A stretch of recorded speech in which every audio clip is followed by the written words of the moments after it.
হাজার বছর ধরে আমি পথ হাঁটিতেছি পৃথিবীর পথে। সিংহল সমুদ্র থেকে নিশীথের অন্ধকারে, মালয় সাগরে অনেক ঘুরেছি আমি।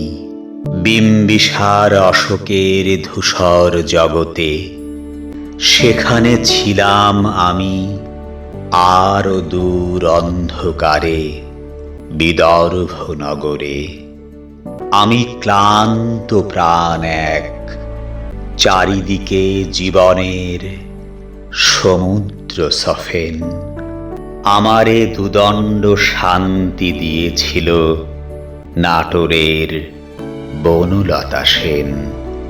চুল তার কবেকার অন্ধকার বিদিশার নিশা, মুখ তার শ্রাবস্তির কারুকার্য। অতি দূর সমুদ্রের পর হাল ভেঙে যে নাবিক হারায়েছে দিশা। সবুজ ঘাসের দেশ যখন সে চোখে দেখে দারুচিনি দ্বীপের ভিতর, তেমনি দেখেছি তারে অন্ধকারে। বলেছে সে, এতদিন কোথায় ছিলেন?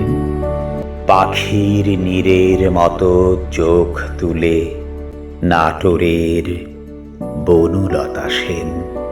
সমস্ত দিনের শেষে শিশিরের শব্দের মতন সন্ধ্যা আসে।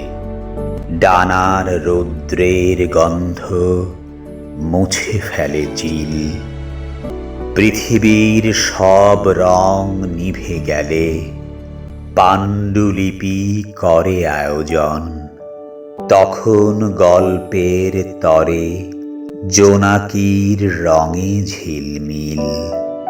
সব পাখি ঘরে আসে, সব নদী ফুরায় এ জীবনের সব লেনদেন।